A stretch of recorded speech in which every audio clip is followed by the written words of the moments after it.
Hello everyone, good morning. आप सभी लोगों का बहुत बहुत स्वागत है आज के इस हमारे सेशन में। तो जो लोग भी क्लास में जुड़े हैं तो एक बार सभी लोग जल्दी से क्लास को शेयर कर दीजिए, इन वीडियो को लाइक करेंगे। ठीक है, टॉप 15 प्रश्नों को इस क्लास में हम लोग देखेंगे। ठीक है, तो एक बार जल्दी से क्लास को शेयर करेंगे। जो लोग भी क्लास में पहली बार जुड़े हैं तो प्लीज़ चैनल को सब्सक्राइब करेंगे, बेल आइकन को प्रेस करेंगे ताकि वीडियो का नोटिफिकेशन डेली आप सभी लोगों को मिल सके। ठीक है, उम्मीद है सभी लोग स्वस्थ होंगे, अच्छे से आप सभी लोगों की पढ़ाई चलने लग रही होगी। ठीक है, तो चलिए बढ़ते हैं आगे। आज के फर्स्ट क्वेश्चन को देखते हैं। बताएंगे, हृदय एक सुरक्षात्मक झिल्ली से घिरा रहता है जिसे कहते हैं। तो सभी लोग बताइए क्या कहा जाता है। ठीक है, एंडोकार्डियम, मीजोकार्डियम, पेरिकार्डियम या कार्डियम। तो हृदय जो है एक प्रकार के सुरक्षात्मक झिल्ली, तो किससे घिरा रहता है ये बताना है आप लोगों को। ठीक है, तो जल्दी से आप लोग बता दीजिए। ठीक है, किससे घिरा रहता है तो क्या हो जाएगा। ठीक है, तो किससे घिरा रहता है क्या हो जाएगा, पेरिकार्डियम। ठीक है, हृदय एक सुरक्षात्मक झिल्ली जिससे घिरा रहता है उसे क्या कहते हैं तो पेरिकार्डियम। एक थैली होती है जो हृदय और प्रमुख रक्तवाहिकियों को घेरने का कार्य करेगी। ठीक है, क्या करेगी, वाहिकाओं की शुरुआत को घेरने के कार्य करेगी। क्या करेगी, यह जो है ना पेरिकार्डियम जो है ना रेशेदार ऊतकों से बना होता है और इसमें तरल पदार्थ होता है जो हृदय को ठीक से काम करने में मदद करता है। ठीक है, पेरिकार्डियम को छाती में स्थिर स्थिति में रखता है। ठीक है, ध्यान रखिएगा, स्थिर स्थिति में रखता है पेरिकार्डियम हृदय को जो है ना। ठीक है, छाती में स्थिर स्थिति में रखता है। पेरिकार्डियम हृदय को संक्रमण और अन्य क्षति से बचाता है। ठीक है, इंडोकार्डियम क्या होता है तो एंडोकार्डियम जो है ना हृदय की सबसे भीतरी परत होती है जो कच्छों और बाल्बों को ठीक है ठीक है स्तरित करती है, यानी कि एक अस्तर बनाने का कार्य करेगी। ठीक है, यानी कि कई अस्तर से मिलकर बना रहेगा। तो ये सबसे भीतरी परत होती है हृदय की, एंडोकार्डियम। ठीक है, और मीसोकार्डियम जो है मीसोकार्डियम जो है उत्तक की एक दोहरी परत होती है जो भ्रूण के हृदय को सहारा देने का कार्य करती है। भ्रूण के हृदय को सहारा देने का कार्य करेगी। ठीक है, ये चीजें ध्यान रखेंगे। और कार्डियम एक शब्द है जो कि विटामिन अनुरूप ठीक है मोलस्क की एक प्रजाति है। ठीक है, ध्यान रखना है इसमें से। ठीक है, कार्डियम। ठीक है, एक कैप्सूल भी आता है कार्डियम का। चलिए आगे बढ़िए, नेक्स्ट क्वेश्चन को देखेंगे। एक वयस्क में सामान्य कैल्शियम का स्तर आप लोगों को बताना है। एक वयस्क में सामान्य कैल्शियम का स्तर कितना होता है 8.6 से 10 mg प्रति डीएल। ठीक है, 10 से 13 mg प्रति डीएल, 13 से 15 mg प्रति डीएल या 15 से 19 mg प्रति डीएल। तो क्या हो जाएगा सेकंड का ऑप्शन ए हो जाएगा दोस्तों यहाँ पे, यानी कि 8 से ठीक है 8.6 से लेके ठीक है 10 mg प्रति डीएल हो जाएगा। ठीक है, यानी कि प्रति डेसीलीटर होता है। ध्यान रखिएगा, एक वयस्क में रक्त कैल्शियम का स्तर। ठीक है, ध्यान रखिएगा सभी लोग। कैल्शियम जो क्या करेगा तो शरीर में सबसे ज्यादा पाए जाने वाला खनिज तत्व होता है। कैल्शियम की कमी या ज्यादा मात्रा से दोनों से ही नुकसानदायक हो सकता है। ठीक है, आगे बढ़िए, नेक्स्ट क्वेश्चन को देखेंगे। थर्ड नंबर बताएंगे, एक वयस्क में समान ग्लोमेरुलर फिल्ट्रेशन दर। ठीक है, क्या ग्लोमेरुलर फिल्ट्रेशन दर पूछा गया है तो आप लोगों को बताना है कितना होता है। ठीक है, 50 ml प्रति मिनट, 100 ml प्रति मिनट, 150 ml प्रति मिनट या 200 ml प्रति मिनट। तो यहाँ पे क्या हो जाएगा दोस्तों, सभी लोग बताएंगे। ठीक है, तो क्या हो जाएगा यहाँ पे ऑप्शन बी हो जाएगा, यानी कि 100 ml प्रति मिनट होता है। ठीक है, आप लोग देखेंगे जीएफआर।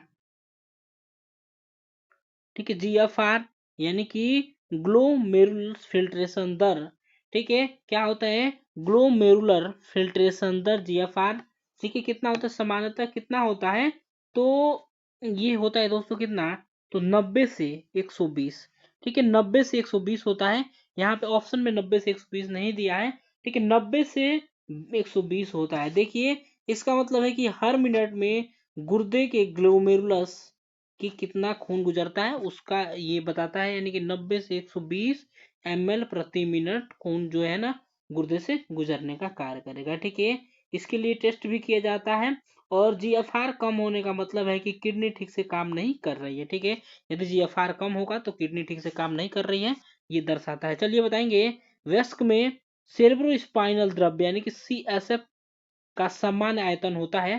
ठीक है, सेरेब्रो स्पाइनल द्रव्य का ठीक है सामान्य स्तर कितना होता है तो सभी लोगों को यहाँ पे बताना है। फोर्थ का क्या हो जाएगा, यानी कि क्या होगा 50 से 100 ml प्रति, ठीक है, ml, 100 से 125, 150 से 175 या 125 से 150 ml। तो क्या हो जाएगा यहाँ पे, ऑप्शन डी हो जाएगा दोस्तों, यानी कि 150 से, सॉरी 125 से 150 ml जो है ना, वेस्को में सेरेब्रो स्पाइनल द्रव्य का समान आयतन होता है, यानी कि CSF का समान आयतन होता है।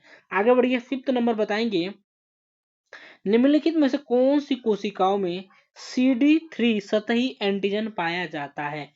ठीक है, ठीक है, तो बताइए क्या हो जाएगा, कौन सी कोशिकाओं में CD3 सतही एंटीजन पाया जाता है, ग्रेन्युलोसाइट, ठीक है, टी कोशिकाएं या मोनोसाइट या बी कोशिकाएं।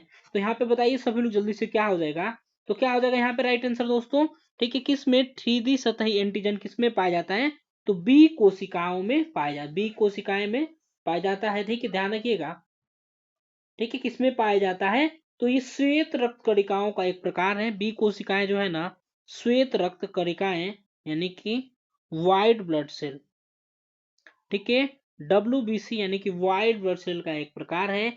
यह कोशिकाएं प्रतिरक्षा प्रणाली के हिस्सा है और शरीर को संक्रमण से बचाने में मदद करेगी। ठीक है, ध्यान रखिएगा, बी कोशिकाओं को बी लिम्फोसाइट्स भी कहा जाता है, ये चीजें ध्यान रखना है। ठीक है, और यहाँ पे, ठीक है, ग्रेन्युलोसाइट्स क्या होता है, तो श्वेत रक्त कोशिकाओं का एक, ठीक है, समूह होता है, जिससे, ठीक है, जिसे ल्यूकोसाइट्स भी कहा जाता है, ये चीजें ध्यान रखना है।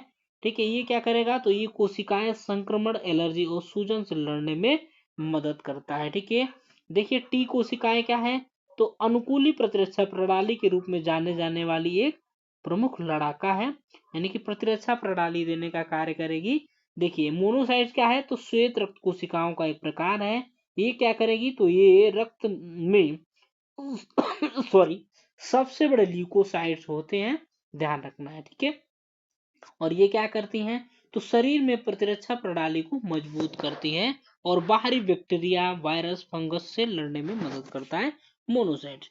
चलिए आगे बढ़ेंगे, नेक्स्ट क्वेश्चन को देखेंगे।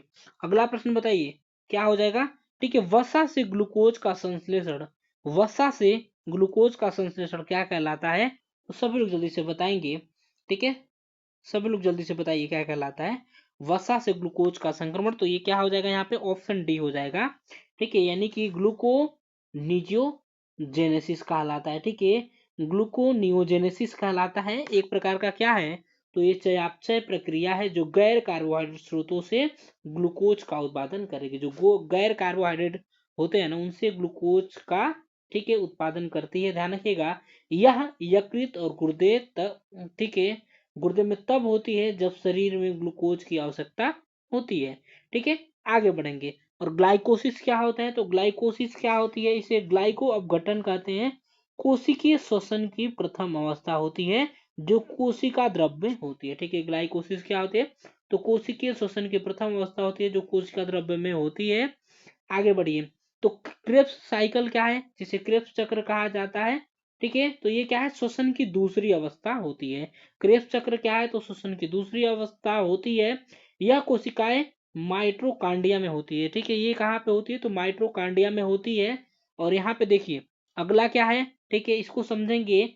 ठीक है, सेपोनिफिकेशन क्या होता है, ठीक है, सेपोनिफिकेशन क्या होता है, तो साबुन बनाने की प्रक्रिया होती है।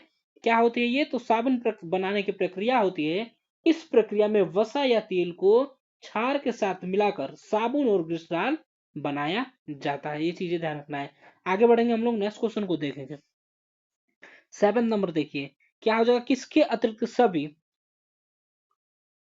ठीक है, किसके अतिरिक्त सभी प्रेरक कोशिकाएं हैं, तो सभी लोग जल्दी से बताएंगे। ठीक है, प्रेरण तंत्रिकाएं हैं पूछा गया है। ठीक है, यानी कि मोटर नर्व्स, प्रेरण किसको छोड़ के, यानी कि किसको छोड़ के, यहाँ पे सभी लोग जल्दी से बताएंगे। तो क्या हो जाएगा, ट्रीजेमिनल हो जाएगा, ऑप्शन क्या हो जाएगा, डी हो जाएगा। इसको छोड़ के सभी जो कि हैं प्रेरण तंत्रिकाएं हैं। ठीक है, ट्रीजेमिनल क्या होता है, तो छेरे में होने वाली गंभीर दर्द होता है। त्रिपृष्ठीय तंत्रिका सूली से कहा जाता है, क्या कहा जाता है, त्रिपृष्ठीय तंत्रिका सूली से कहा जाता है। यह चेहरे में होने वाला गंभीर दर्द है, इसे, ठीक है, टिक डेलोरेक्स के नाम से भी जाना जाता है। ठीक है, किसे? तो ट्रिजेमिनल को ट्रिजेलोरेक्स के नाम से भी जाना जाता है। ठीक है, एसेसरी क्या होता है? ठीक है, चलिए तो हम लोग आगे बढ़े, नेक्स्ट क्वेश्चन को देखें, इस सब चीजों के बारे में देखें। आगे बढ़िए, बताइए यहाँ पे मेडिसिन के जनक बताना है यहाँ पे कौन है। ठीक है,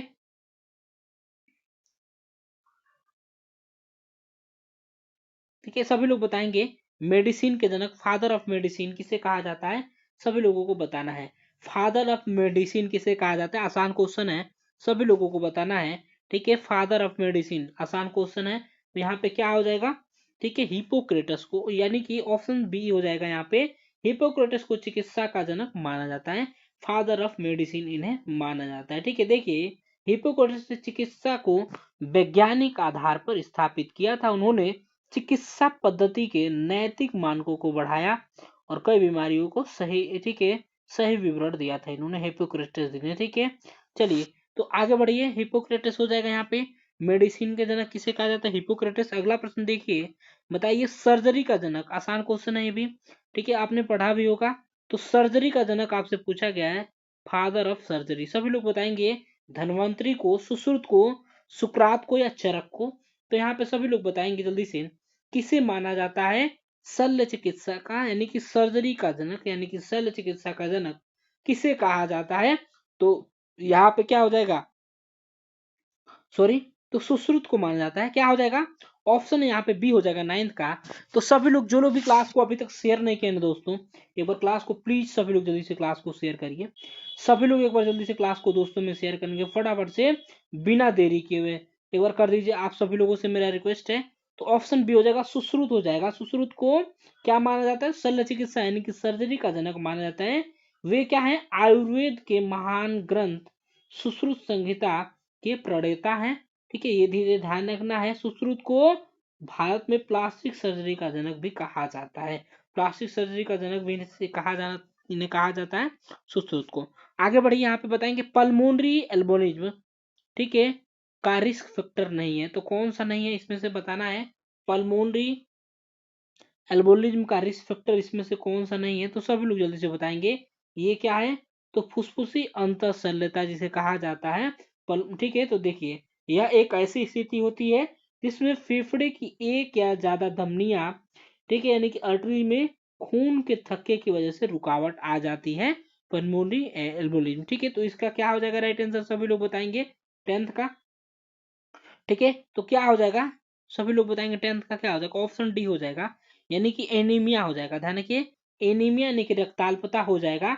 ठीक है, रक्ताल्पता क्या होती है? एनीमिया जो है ना, शरीर में लाल रक्त कोशिकाओं की कमी या आकरण दुर्लभ कोशिकाओं के कारण होता है। इसमें क्या होता है?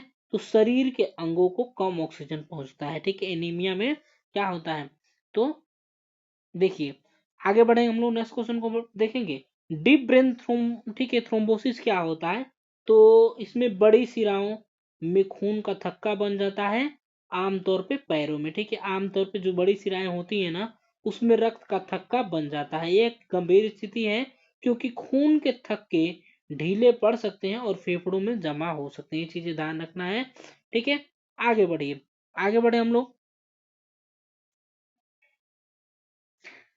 ठीक है, गर्भावस्था आप लोग समझते ही हैं, प्रोलॉन्ग, ठीक है, इमोबिलाइजेशन क्या होता है? तो लंबे समय तक स्थिर रहने की स्थिति में, ठीक है, व्यक्ति लंबे समय तक हिलने डुलने में असमर्थ रहता है, तो उसे कहा जाता है, ठीक है, प्रोलॉन्ग्ड, ठीक है, इमोबिलाइजेशन। ठीक है, ये चीजें ध्यान रखना है। प्रेगनेंसी तो समझते हैं, गर्भावस्था आप लोग समझते हैं, तब होती है जब किसी महिला में गर्भाशय में भ्रूण विकसित होता है। तो देखिए आगे बढ़ेंगे हम लोग, नेक्स्ट क्वेश्चन को देखेंगे। 11 नंबर बताएंगे, हेपेटाइटिस बी वायरस की कैरियर स्टेज होती है। हेपेटाइटिस बी वायरस की कैरियर स्टेज क्या होती है, तो कितनी होती है, सभी लोग जल्दी से बताएंगे हेपेटाइटिस बी वायरस की कैरियर स्टेज क्या होती है।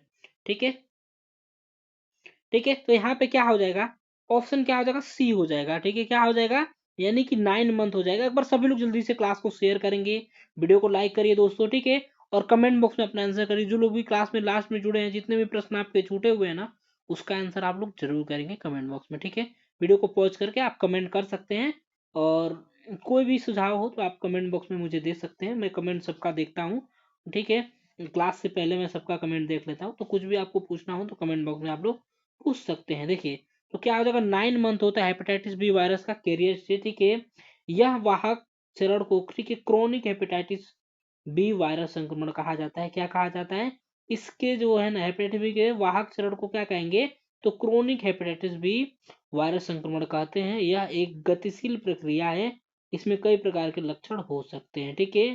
ठीक है, जन्म से माँ के द्वारा संक्रमित होने वाले बच्चे में 90% क्रोनिक वाहन, ठीक है, क्रोनिक वाहक बन सकते हैं। यहाँ पे ध्यान रखना है। चलिए आगे बढ़िए, नेक्स्ट क्वेश्चन को देखेंगे। 12 नंबर, निम्न में से कौन सा, ठीक है, स्ट्रिंग मटेरियल के साथ सबसे अधिक उत्तक, ठीक है, ठीक है, स्ट्रिंग मटेरियल के साथ सबसे अधिक उत्तक प्रतिक्रिया होती है, तो किसके साथ होती है, सभी लोग जल्दी से यहाँ पे बताइए क्या हो जाएगा। यानी कि सिवनी सामग्री जिसे कहा जाता है, ठीक है, हिंदी में इसे सिवनी सामग्री कह सकते हैं,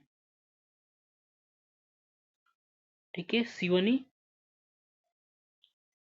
सामग्री क्या कह सकते हैं दोस्तों, सिवनी सामग्री से कह सकते हैं, ध्यान रखिएगा, ठीक है। तो ये क्या होता है, तो टाके लगाने के लिए इस्तेमाल होने वाली सुइयां और धागे होती हैं, ध्यान रखना है। तो यहाँ पे क्या हो जाएगा, 12th का राइट आंसर ऑप्शन ए हो जाएगा, यानी कि प्लेन, ठीक है, कैटगट होता है, प्लेन कैटगट होता है।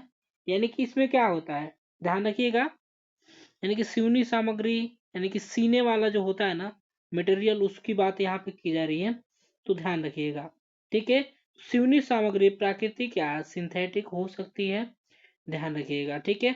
चलिए तो यहाँ पे हम लोग क्या देखेंगे, प्लेन कैटगट क्या होता है, एक तरह की सर्जिकल टाका है, होता है जो प्राकृतिक रूप से अवशोषित होता है, और इसे सादा कैटगट सिवनी भी कहा जा सकता है, ठीक है। ठीक है, क्रोमिक कैटगट क्या होता है, तो एक बांझ अवशोषित होने वाली सिवनी होती है, यह भेड़ या बकरी की आंत से मिलने वाले कोलेजन से बनी होती है, ध्यान रखिएगा, ठीक है। चलिए तो हम लोग आगे बढ़े, नेक्स्ट क्वेश्चन को देखें। 30 नंबर बताएंगे क्या हो जाएगा, ठीक है, निम्न, ठीक है, किस स्थिति में, बताइए किस स्थिति में अस्थि मज्जा प्रत्यारोपण, बोन मैरो ट्रांसप्लांटेशन उपयोगी नहीं होता है। ठीक है, बोन मैरो के बारे में देखेंगे, अस्थि मज्जा प्रत्यारोपण क्या होता है, तो क्षतिग्रस्त या रोगग्रस्त अस्थि मज्जा को स्वस्थ अस्थि मज्जा स्टेम कोशिकाओं में प्रतिस्थापित करने की एक प्रक्रिया होती है, बोन मैरो ट्रांसप्लांटेशन, ठीक है। तो कौन सी स्थिति में नहीं किया जा सकता है, तो सभी लोग बताएंगे यहाँ पे क्या हो जाएगा, तो ये नहीं किया जाता है किसमें, परनीसियस एनीमिया के स्थिति में, ठीक है, अस्थि मज्जा प्रत्यारोपण नहीं होता है, बोन मैरो ट्रांसप्लांटेशन नहीं होता है।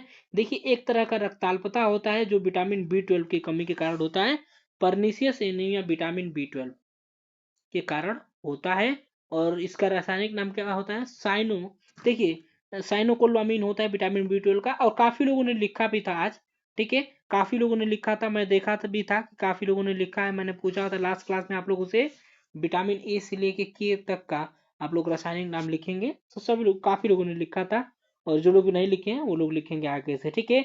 इसमें शरीर में लाल रक्त कोशिकाओं की कमी होती है, जिससे क्या होता है, शरीर के ऊतकों तक ऑक्सीजन प्रवाह कम हो जाता है, इससे थकान और कमजोरी महसूस होती है, ध्यान रखिएगा, ठीक है। चलिए आगे बढ़ेंगे, थैलेसीमिया को देखेंगे। थैलेसीमिया क्या है, तो यह खून से जुड़ी बीमारी है जिसमें ऑक्सीजन ले जाने वाला प्रोटीन सामान्य से कम मात्रा में हो जाता है। ल्यूकेमिया पता है, तो ब्लड का कैंसर होता है ना, ठीक है, सभी लोगों को पता है, ठीक है। ल्यूकेमिया क्या होता है, तो ब्लड का कैंसर होता है। और अप्लास्टिक एनीमिया क्या होता है, तो खून खून बनने की क्षमता में कमी हो जाता है इसमें। यह एक दुर्लभ स्थिति है जिसमें शरीर सही मात्रा में खून नई कोशिकाओं में बनाना बंद कर देता है, ये चीजें ध्यान रखना है। चलिए आगे बढ़ेंगे, नेक्स्ट क्वेश्चन को देखेंगे। 15 नंबर बताएंगे, इलेक्ट्रोलाइट कौन से डिस्टरबेंस से टिटैनी रोग हो जाता है, इलेक्ट्रोलाइट के कौन से डिस्टरबेंस से टिटैनी रोग हो जाता है, तो हाइपोकैलेसीमिया, ठीक है, हाइपर मैग्नीसीमिया या हाइपर कैलेसीमिया, ये दोनों, नहीं सॉरी, हाइपो है, ये हाइपर है, ठीक है, हाइपो नेट्रीमिया। तो यहाँ पे सभी लोग जल्दी से बताएंगे क्या हो जाएगा, तो इलेक्ट्रोलाइट के कौन से डिस्टरबेंस से टिटैनी रोग हो जाता है, यहाँ पे क्या हो जाएगा, तो हाइपोकैलेसीमिया हो जाएगा, यानी कि ऑप्शन ए हो जाएगा, हाइपोकैलेसीमिया हो जाएगा राइट आंसर आप लोगों का, ध्यान रखिएगा। 14 का क्या हो जाएगा, ऑप्शन ए हो जाएगा हाइपोकैल्सीमिया। इसमें क्या होता है, तो एक ऐसी स्थिति होती है जिसमें रक्त में कैल्शियम का स्तर कम हो जाता है। क्या होता है, तो रक्त में कैल्शियम का स्तर कम हो जाता है हाइपोकैल्सीमिया में, ध्यान रखिएगा। ठीक है, हाइपोकैल्सीमिया विटामिन डी की कमी के कारण हो सकता है। यह गर्दन में 4 छोटी ग्रंथियों, ठीक है, पैराथायराइड ग्रंथि, गुर्दे या अग्नाशय में स्थित, ठीक है, स्थिति का संकेत भी दे सकता है। ठीक है, चलिए मैग्नीशियम की कमी से क्या होता है, हाइपोमैग्नीसीमिया हो जाता है। ये चीजें ध्यान रखना है। ठीक है, चलिए आगे बढ़ेंगे, हम लोग नेक्स्ट क्वेश्चन को देखेंगे और लास्ट क्वेश्चन को देखेंगे, बताएंगे। ठीक है, बॉडी आयरन स्टोर का सबसे सेंसिटिव मार्कर कौन सा है। बॉडी आयरन स्टोर का सबसे सेंसिटिव मार्कर कौन सा है, सीरम आयरन है, सीरम फेरेटिन है, सीरम ट्रांसफेरेटिन है, या सीरम टोटल आयरन, ठीक है, बाइंडिंग कैपेसिटी है। तो सभी लोग यहाँ पे जल्दी से बताइए क्या हो जाएगा दोस्तों, आप लोगों को बताना जी, सभी लोग जल्दी से बता दीजिए। ठीक है, तो क्या हो जाएगा यहाँ पे राइट आंसर। ठीक है, तो क्या हो जाएगा, ऑप्शन बी हो जाएगा सीरम फेरेटिन। सीरम फेरेटिन क्या होता है, तो रक्त में मौजूद फेरेटिन प्रोटीन की मात्रा को मापने वाला एक रक्त परीक्षण होता है। ध्यान रखिएगा, क्या होता है सीरम फेरेटिन, एक प्रकार का रक्त परीक्षण है। ठीक है, रक्त परीक्षण है। सीरम आयरन क्या होता है, तो एक प्रकार का ये भी टेस्ट है जो कि रक्त में मौजूद आयरन की मात्रा को मापने वाला एक मेडिकल टेस्ट होता है। एंड देखेंगे सीरम, ठीक है, ट्रांसफेरेटिन क्या होता है, सीरम ट्रांसफेरिन क्या होता है, तो खून में मौजूद एक ग्लाइकोप्रोटीन होता है। यह प्लाज्मा में आयरन को ले जाने का काम करता है। क्या करेगा, तो प्लाज्मा में आयरन को ले जाने का काम करेगा। Serum total iron binding capacity क्या होता है, तो ये ध्यान रखिएगा, ये एक प्रकार का टेस्ट होता है जो खून में मौजूद आयरन की मात्रा और उसे शरीर के अलग अलग हिस्सों में पहुंचाने की क्षमता को मापने का कार्य करता है। कौन, तो serum total iron binding capacity. यहाँ पे क्या हो जाएगा, सीरम फेरेटिन हो जाएगा 15 का राइट आंसर। तो आशा करता हूँ आप लोगों को क्लास अच्छा लगा होगा। अच्छा लगा हो तो एक बार वीडियो को लाइक करेंगे, चैनल को यदि आपने अभी तक सब्सक्राइब नहीं किया तो प्लीज चैनल को सब्सक्राइब करेंगे, बेल आइकन को प्रेस करेंगे ताकि वीडियो का नोटिफिकेशन डेली आप सभी लोगों को मिल सके। ठीक है, चलिए धन्यवाद सभी लोगों को, bye bye and take care, thank you so much for watching. और जो लोग भी अपना स्कोर नहीं बताए कमेंट बॉक्स में, सभी लोग स्कोर बताएंगे और दोस्तों में ज्यादा से ज्यादा शेयर करेंगे इस क्लास को और अपने स्टेटस पे भी लगाएंगे। चलिए तो मिलते हैं अगली क्लास में, तब तक के लिए bye bye take care and thank you so much for watching, have a great day. Regular 9 बजे आप लोग क्लास में जुड़ जाया करिए।